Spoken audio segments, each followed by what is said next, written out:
Hari ini kita akan renungkan kitab Yesaya pasal 6. Teksnya ayat 1-13. Saya sudah bagi dua paragraf. Paragraf yang pertama ayat 1-7. Yesaya melihat Tuhan duduk di atas tahta. Jadi dia berkata, "Celakalah aku binasa, sebab aku ini seorang yang najis bibir." Tetapi seorang daripada serafim menyentuhkannya kepada mulutnya dengan bara dari mesbah dan berkata, "Kesalahanmu telah dihapus dan dosamu telah diampuni." Paragraf yang kedua ayat 8-13. Tuhan mengutus Yesaya kepada Israel supaya buat hati bangsa Israel keras dan telinganya berat mendengar dan matanya melekat tertutup, supaya jangan mereka berbalik dan menjadi sembuh. Kesimpulannya, dalam tahun matinya Raja Uzia, Yesaya baru melihat sebuah penglihatan yang penuh kemuliaan Tuhan dalam bait suci.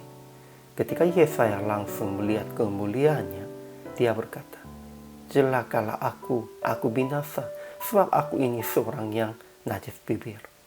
Tetapi seorang dari malaikat membersihkan mulutnya, melalui yang menyentuhkan mulutnya dengan bara dari mesbah. Ketika Tuhan mencari yang akan utus, Yesaya berkata, "Ini aku, utuslah aku." Jadi Tuhan berfirman, "Pergilah dan katakanlah kepada bangsa ini."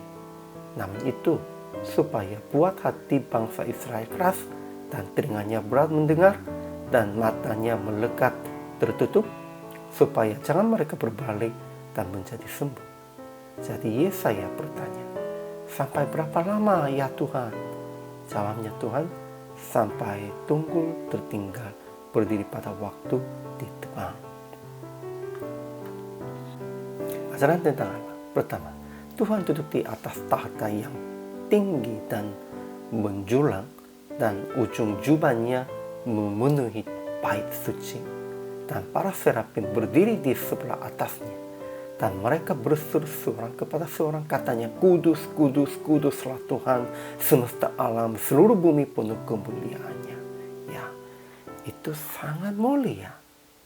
Kedua, Tuhan berkata, "Siapakah yang akan kuutus dan siapakah yang mau pergi untuk aku?" Kemudian berfirman kepada Yesaya, "Pergilah dan katakanlah kepada bangsa ini, dengarlah sungguh-sungguh tetapi mengerti, jangan. Lihatlah sungguh-sungguh tetapi menanggap, jangan. Buatlah hati bangsa ini keras dan buatlah telinganya berat mendengar dan buatlah matanya mereka tertutup, supaya jangan mereka berbalik dan menjadi sembuh." Tuhan janji akan keluar tunas yang kudus. Ya, Tuhan begitu mulia. Tuhan ingin utus seorang utusannya, namun untuk mereka tidak mendengar, tidak mengerti. Namun kita harus memahaminya, itu salah satu ironi. Sebenarnya Tuhan mau merekanya mengerti dan mendengar dan melihat. Ajaran tentang manusia. Pertama, Yesaya melihat kemuliaannya di dalam bait suci, dan dia berkata, "Celakalah aku binasa, sebab aku ini seorang yang najis bibir, dan aku tinggal di tengah-tengah bangsa yang najis bibir. Namun mataku telah melihat Sang Raja, yakni Tuhan semesta alam." Tetapi setelah diampuni dosa, dia berkata, "Ini aku, utuslah aku." Ya, orang-orang kalau pada waktu di dalam dosa dan tidak murni, mereka merasa takut. Namun setelah mereka sudah dihapus dosa dan setelah sudah mereka diampuni, pasti mereka bisa berani, karena di dalam Tuhan, di dalam Roh Kudus. Kedua, hati orang Israel akan menjadi keras, telinganya akan berat mendengar, mata mereka akan tertutup, supaya jangan mereka berbalik dan menjadi sembuh. Ya, itu situasinya begitu.